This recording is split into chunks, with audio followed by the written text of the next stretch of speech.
우리 오늘 하나님의 말씀은 데살로니가전서 3장 1절부터 10절 말씀 제가 봉독해 드리겠습니다. 이러므로 우리가 참다 못하여 우리만 아덴에 머물기를 좋게 생각하고 우리 형제 곧 그리스도의 복음을 전하는 하나님의 일꾼인 디모데를 보내노니 이는 너희를 굳건하게 하고 너희 믿음에 대하여 위로함으로 아무도 이 여러 환난 중에 흔들리지 않게 하려 함이라. 우리가 이것을 위하여 세움받은 줄을 너희가 친히 알리라. 우리가 너희와 함께 있을 때 장차 받을 환난을 너희에게 미리 말하였는데 과연 그렇게 된 것을 너희가 아느니라. 이러므로 나도 참다 못하여 너희 믿음을 알기 위하여 그를 보내오니 이는 혹시험하여 우리 수고를 헛되게 할까 함이니 지금은 디모데가 너희에게로부터 와서 너희 믿음과 사랑의 기쁜 소식을 우리에게 전하고 또 너희가 항상 우리를 잘 생각하여 우리가 너희를 간절히 보고자 함과 같이 너희도 우리를 간절히 보고자 한다 하니 이러므로 형제들아 우리가 모든 궁핍과 환난 가운데서 너희 믿음으로 말미암아 너희에게 위로를 받았노라. 그러므로 너희가 주 안에 굳게 선즉 우리가 이제는 살리라.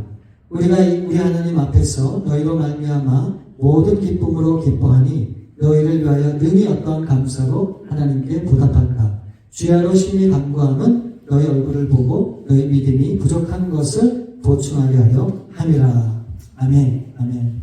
우리 위로와 기쁨이 되는 삶이라고 하는 제목으로 지난주에 이어서 오늘 두 번째 말씀 우리 함께 나누도록 하겠습니다. 먼저 우리 지난주에 드렸던 말씀을 우리 한번 정리를 한번 해보면 좋을 것 같아요. 여러분 사도 바울이 2차 전도 여행 때 이 데살로니가에 3주간 머물면서 하나님의 복음을 증거했잖아요. 그럴 때 이곳에 어떤 일이 생깁니까? 경건한 이 헬라인들이 또한 많은 귀부인들이 그 복음을 듣고 예수님 앞에 나옵니다. 그래서 결국 그 사람들 중심으로 어떤 일이 일어납니까? 이 데살로니가라고 하는 지역에 하나님의 교회가 세워져요. 그런데 이 복음을 믿지 않는 유대인들이 그것을 결코 방관하고 좋게 생각하지 않잖아요. 그래서 어떻게 합니까? 불량배들을 동원해서 이 사도 바울과 이 신라를 쫓기 시작해요.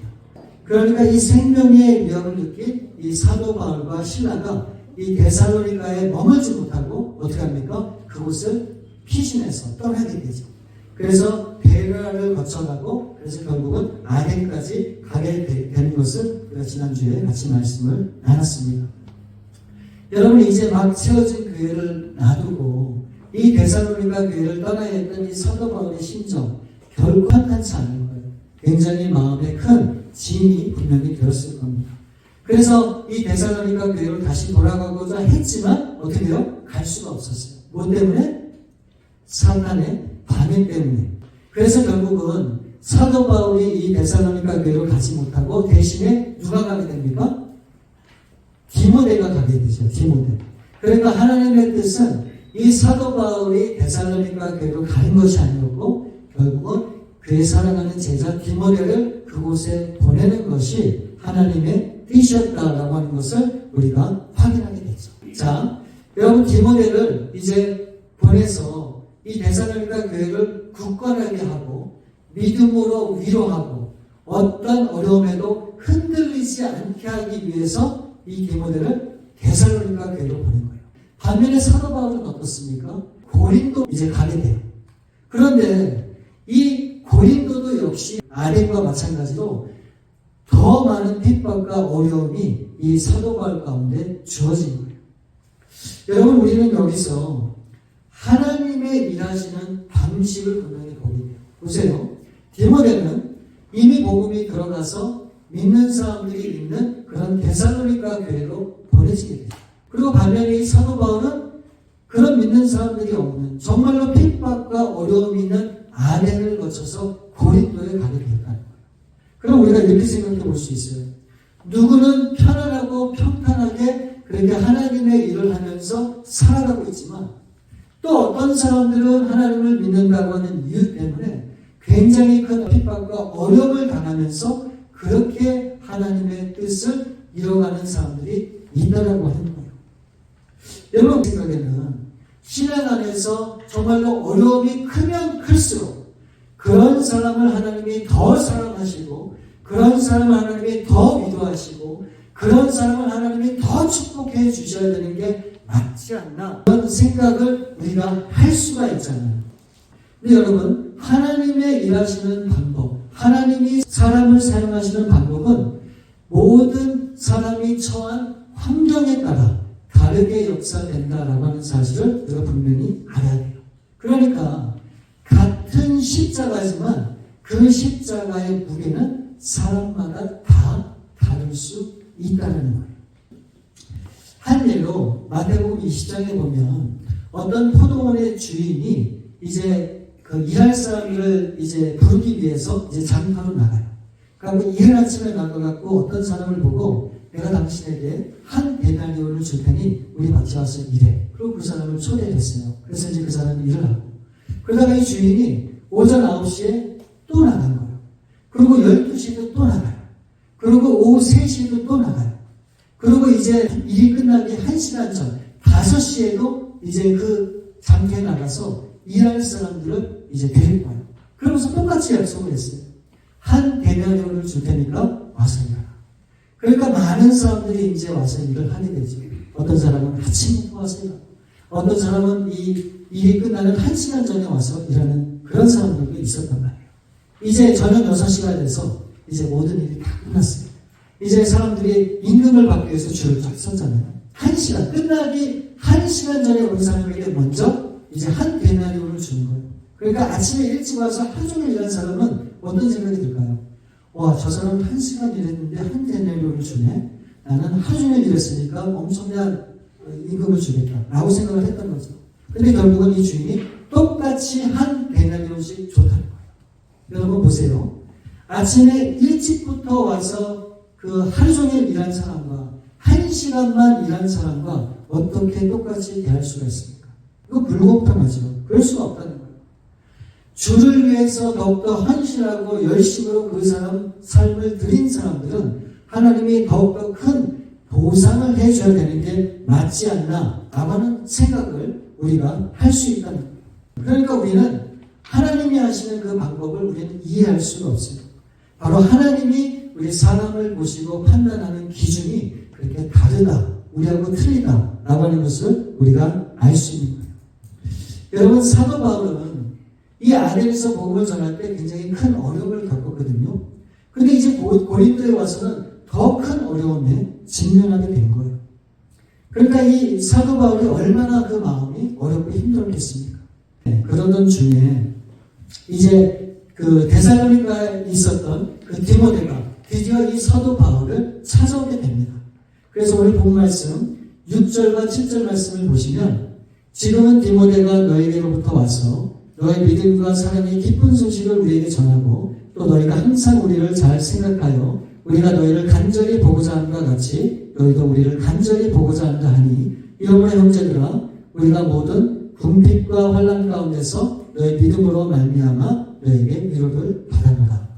그러니까 이 데살로니가 교회가 궁핍한, 그리고 또 그런 환경 가운데 있었지만 그럼에도 불구하고 믿음을 잘 지키고, 또 그뿐만이 아니라 이 사도 바울에 대해서 온갖 거짓 선동과 말을 그렇게 만들어낼 수도 있는데, 결코 이 교회 성도들은 그 말에도 흔들리지 않고, 그럼에도 이 사도 바울을 그리워하고 보고 싶어 한다는 그 말을 듣고 이 사도 바울은 말할 수 없는 감동과 기쁨을 가지고 큰 위로를 받게 되었다라고 지금 그렇게 고백하고 있는 거예요. 그러니까 이 소식을 전해들은 이 사도 바울은 자신이 지금 힘든 상황에 있었지만 이 데살로니가 교회가 자신에 대해서 오해가 없고 그 그리면서 보고 싶어 한다고 하는 그 말을 들을 때 굉장히 큰 위로를 갖게 되었다는 거잖아요. 그러니까 이 데살로니가 교회 성도들이 얼마나 보고 싶겠어요? 또 얼마나 생각이 나겠습니까? 저는 가끔 제가 이 청년 때 저와 함께 뜨겁게 신앙생활했던 친구들 참 생각날 때가 참 많아요. 그리고 참 궁금해요. 지금은 어떻게 지내는지, 다들 잘 살고 있는지, 이 생각할 때마다 보고 싶은 그런 마음이 이렇게 들기도 합니다. 아마 여러분들도 마찬가지일 거예요. 그런데 가끔 이렇게 생각하시는 분들이 있고 이렇게 말씀하시는 분들이 있어요. 나는 성도들하고 엮이는 것이 싫다고.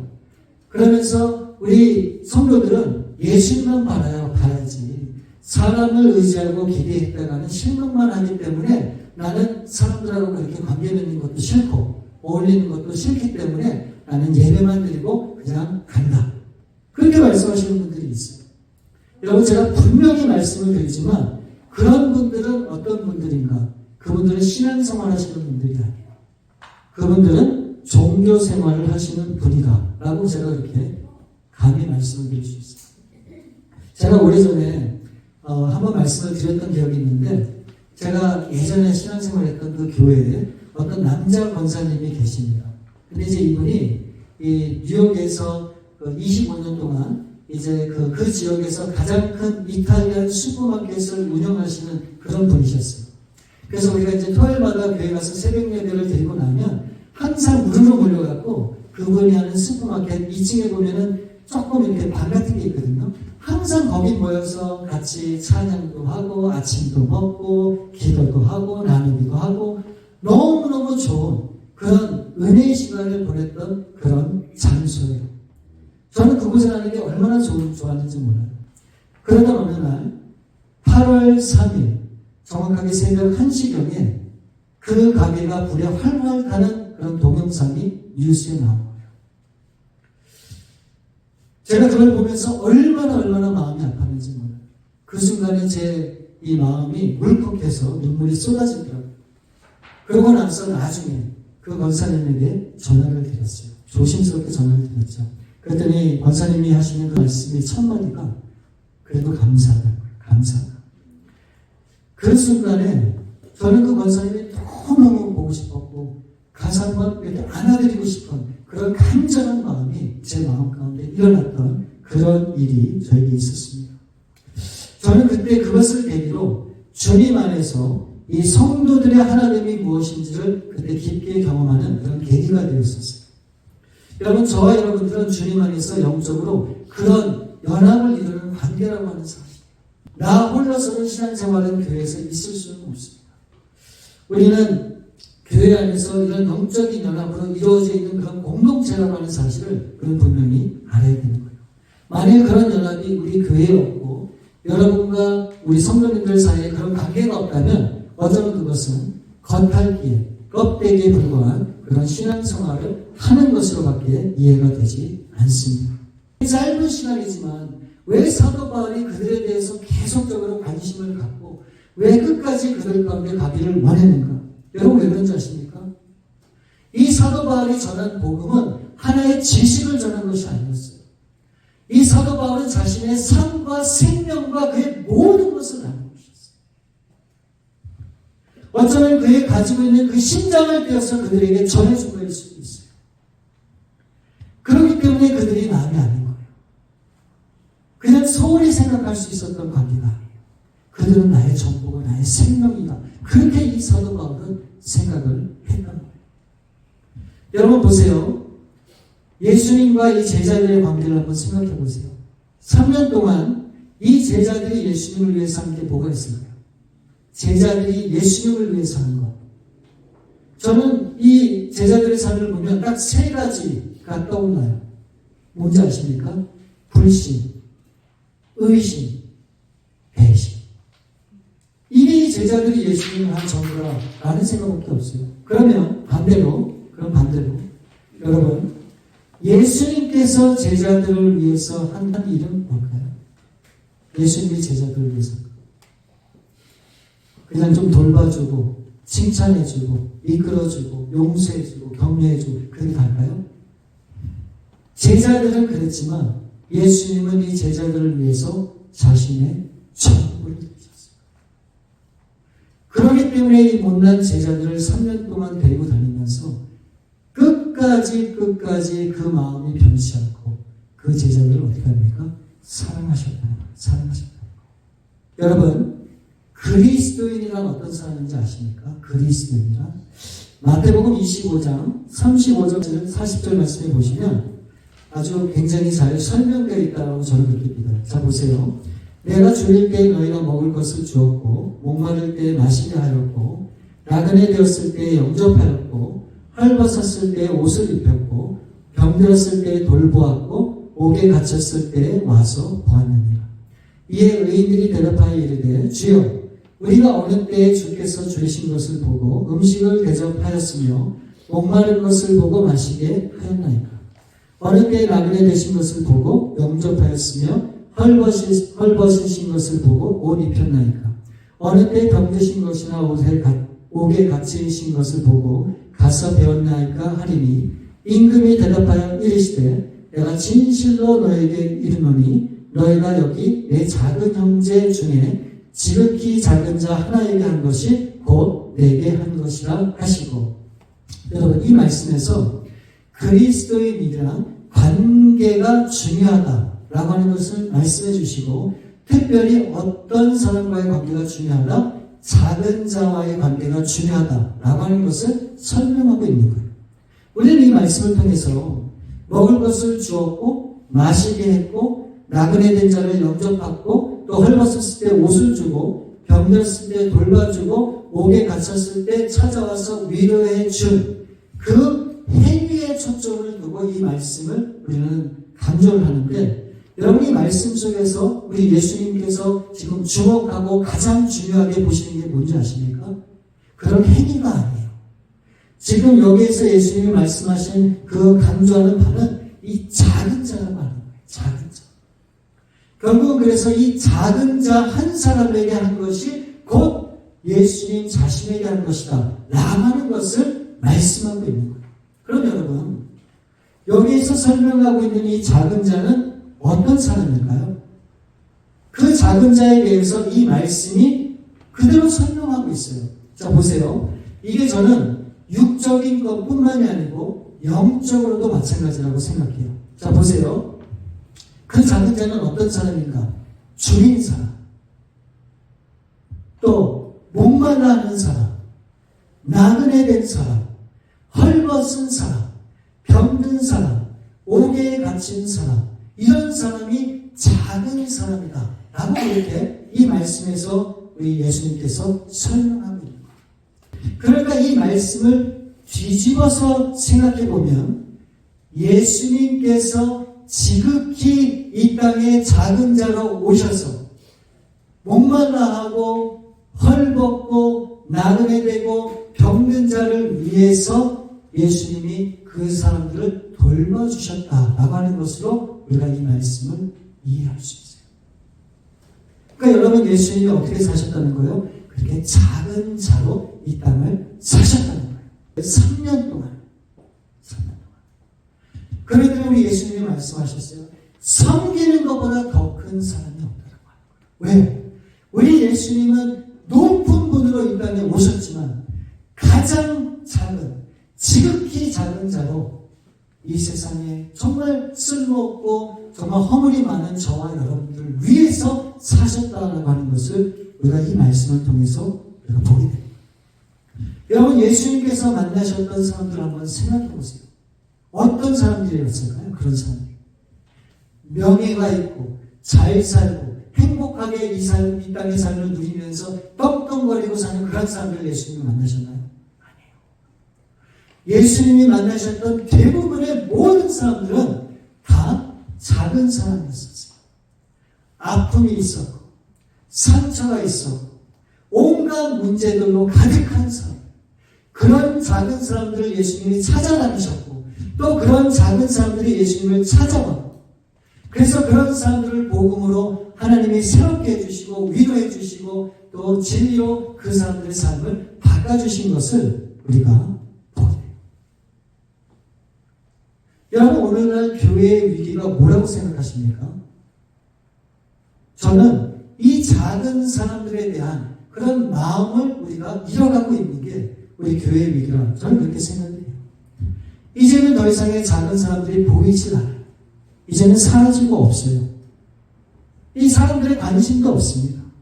더 이상 작은 사람에게 사람들의 시선이 가지 않아요. 그러니까 이런 작은 사람들이 교회에 발붙이는 것은 더더욱 어려운 시대에 우리가 살아가고 있지 않나 그런 생각이 들어요. 근데 여러분 분명히 기억하세요. 우리 예수님께서는 이 땅에 정말 아무것도 아닌 그렇게 작은 사람을 위해서 오셨고 그 아무것도 아닌 작은 사람을 위해서 우리 예수님의 전부를 드리죠. 전부.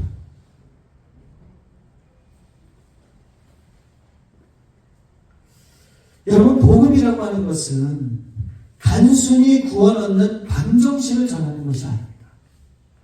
때로는 우리가 복음을 전할 때 마치 수학 공식을 알려들은 이렇게 하는 것이 구원 얻는 길이고 이렇게 해야지 구원 얻는 것이다 라고 우리는 그렇게 얘기할 수도 있지만, 여러분, 복음은 그렇게 아니에요.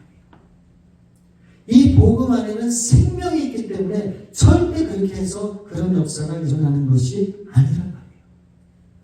여러분이 사도 바울이 데살로니가에 3주간 있으면서도 그 짧은 시간에 그가 전한 복음은 그런 말과 완화가 아니었어요.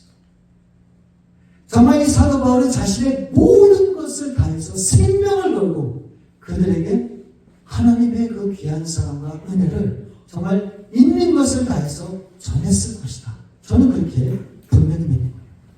그런 마음 때문에 그곳에 성령의 역사가 나타나고 복음의 역사가 나타나서 사람들이 믿게 되고, 그래서 결국은 그곳에 교회가 세워지게 된 거예요. 그러니 그런 관계가 있는 사도 바울이나 이 데살로니가 교회 성도들이 얼마나 끈끈하겠어요. 그러니까 서로 떨어져 있어도 보고 싶은 그런 마음이 들지 않겠습니까? 가끔 그럴 때가 있어요. 우리 성도님들이 무슨 아프다는 얘기가 있고 어떤 문제가 있다는 얘기를 들으면 저 아픔이 좀 있어요. 왜 이런 일이 있을까? 얼마나 힘드실까? 내가 도와줄 수 있는 게 뭐가 있을까? 그런 마음이 든단 말이에요. 여러분들도 마찬가지일 거예요. 우리 어느 성도님이 아프고 힘들다는 얘기 들으면 나는 괜찮은데 이렇게 생각하시는 분 계십니까? 아니잖아요.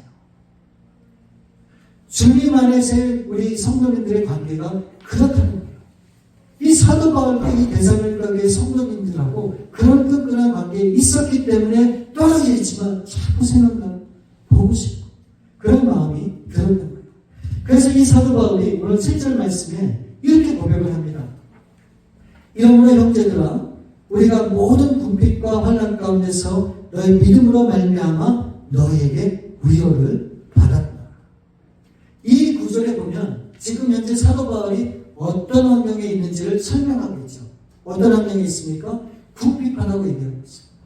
궁핍하다고 하는 것은 무슨 말입니까? 경제적인 어려움이 있다는 거예요. 그리고 환난이 있다고 했어요. 이것은 어떤 외부의 물리적인 그런 핍박이나 어려움이 있었다고 하는 얘기예요.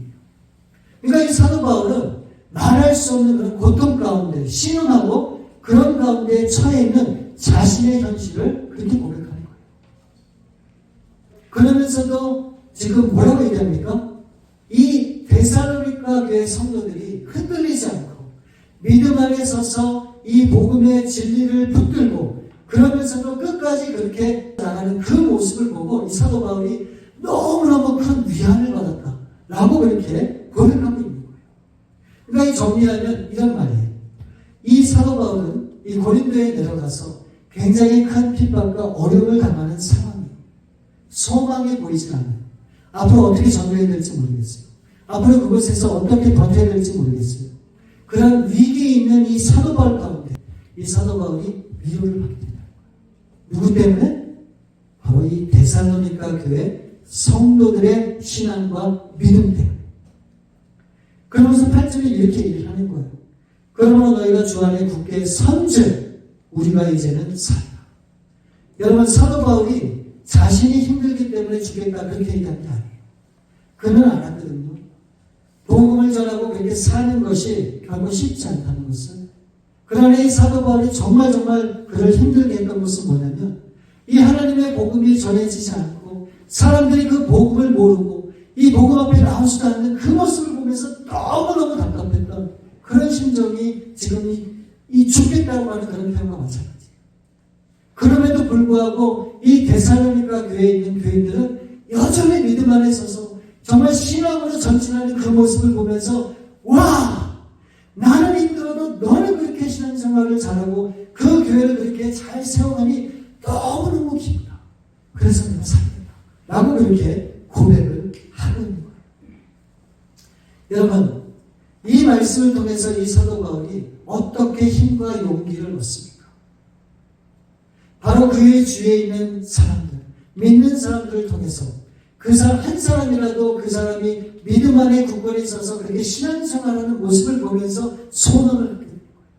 우리도 그렇잖아요. 여러분 맨날 인상만 쓰고 어렵다 힘들다 그렇게 살아가는 사람의 모습을 보면 여러분 어떤 생각이 드십니까? 얼굴만 보면 절망이 돼요. 실망이 돼요. 그렇지 않겠어요? 와, 저 사람 저렇게 힘든데 나도 너무 힘들 이런 생각밖에 들잖아요. 그런데 힘든 거를 아는데도 불구하고 항상 긍정적으로 생각하고 그 모든 주어진 환경에 감사하면서 그렇게 하나님 앞에 살아가고자 하는 그런 사람들 보면 여러분 어떻습니까? 소망이 생기잖아요. 그렇지 않겠어요? 이 사도 바울이 그런 거예요. 주위에 그런 사람들만 있었다 그러면 절망이죠. 그러나 데살로니가 교회 성도님처럼 정말 끝까지 힘들지만 믿음으로 버티고 그렇게 살아가고자 하는 사람들을 보면서 용기를 얻어요.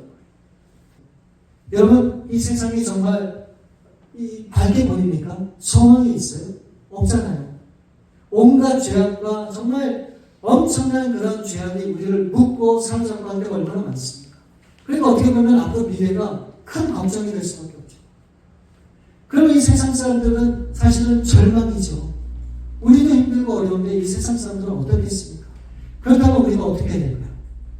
우리도 같이 힘들다고 앞으로 어떡하지? 걱정하고 근심하고 그런 세상 가운데 살아갈 우리 자녀들을 생각하면서 맨날 풀이주가 있다면 세상 사람들이 저와 여러분을 보고 교회를 보고 어떻게 살아갈 수 있겠습니까?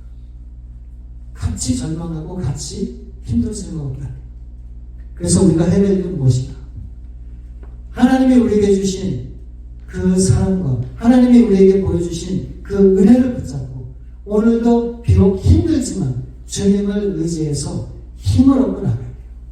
그래서 우리에게 주신 그 하나님의 그런 삶을 통해서 우리가 위로를 받고 그래서 기쁨으로 이 세상을 변화시키는 그런 일에 우리가 쓰임받는 그런 삶을 살아야 되는 거예요. 여러분 그 예전에 제가 교회에서 이제 어떤 일이 있었냐면 참 힘들고 어려운 그런 일이 있었어요. 그래서 정말 절망이 될 수밖에 없었어요.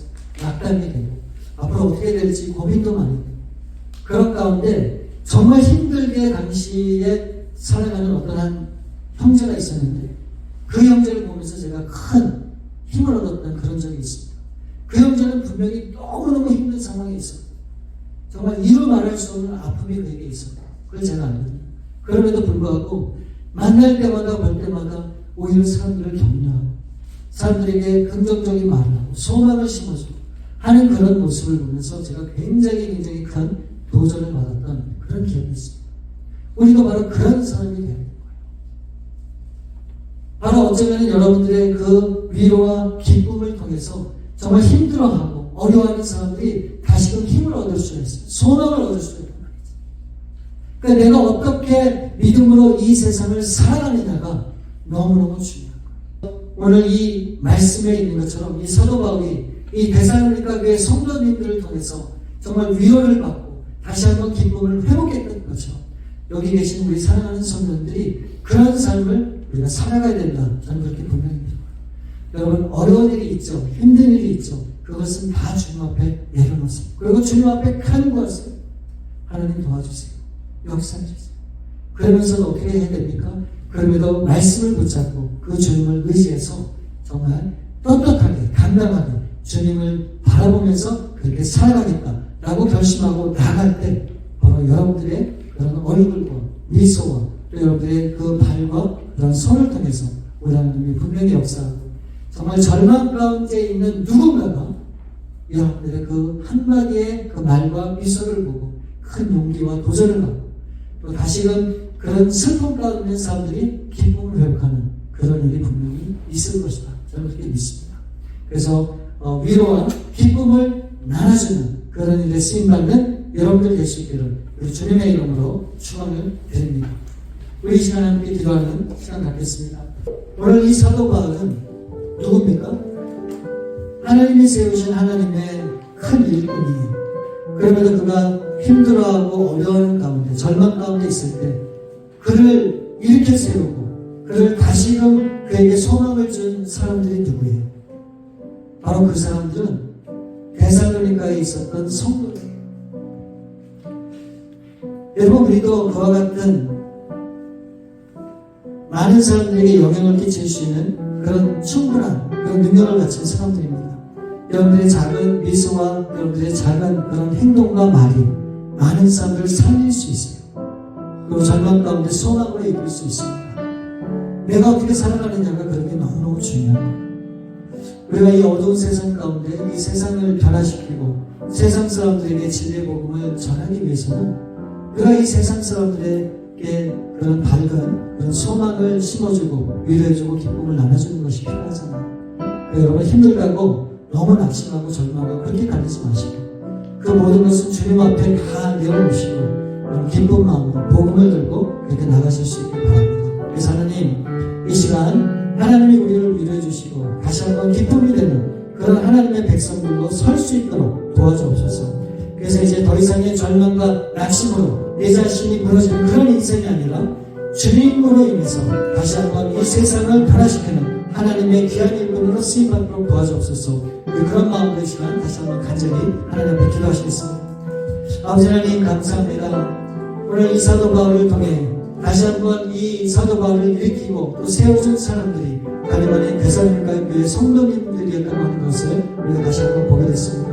하나님, 힘들고 어렵지만 그러나 끝까지 믿음으로 반응하고 믿음으로 살고자 했던 저들의 신앙과 믿음을 통해 이 사도 바울이 다시 한번 큰 용기를 얻고 다시 한번 큰 위로를 받았던 것처럼 아버지 하나님, 정말 우리의 삶을 통해서도 이 세상 사람들이 위로를 받고 참 기쁨을 누리는 그런 삶을 살 수 있기를 원합니다.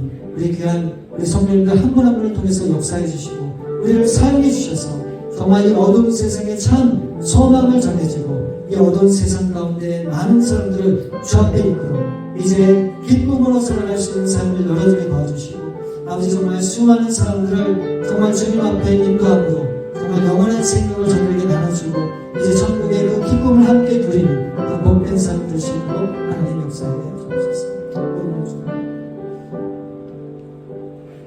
우리 삶에 오신 아버지 하나님, 감사합니다. 오늘 이 사도 바울이 이 데살로니가 교회 성도들하고 잠깐 있었던 그런 관계였지만 그에게 있었던 모든 것 전부를 그들에게 쏟아부음으로 정말 이 데살로니가 교회 성도들하고의 끈끈한 그런 영적인 관계가 이루어졌던 것을 우리가 보게 됩니다. 하나님, 우리도 그런 관계 속에서 이제 서로를 위해서 살피고 또 함께 기도하고 함께 돌보며 정말 하나님의 맡기신 일을 함께 감당해 갈 수 있기를 원합니다. 그래서 우리 가운데 힘들고 어려운 사람들이 있다면 다시 한번 우리가 그들에게 소망이 되어지게 도와주시고 절망 가운데 있는 사람들에게 놀라운 하나님의 은혜를 함께 또 나누는 그런 귀한 성도님들만의 관계가 될 수 있도록 도와주옵소서. 무엇보다도 이 절망 가운데 있는 이 힘겹게 살아가는 이 세상 사람들에게 하나님의 진실된 소망의 메시지를 우리의 삶을 통해 전해줄 수 있기를 원합니다. 그러니 하나님, 우리의 얼굴 표정과 우리의 말과 행동과 우리의 모든 것들이 정말 세상 사람들에게 참 기쁨이 되고 소망이 될 수 있도록 하나님, 우리의 삶을 주장해 주시고 우리의 삶을 이끌어 주시옵소서.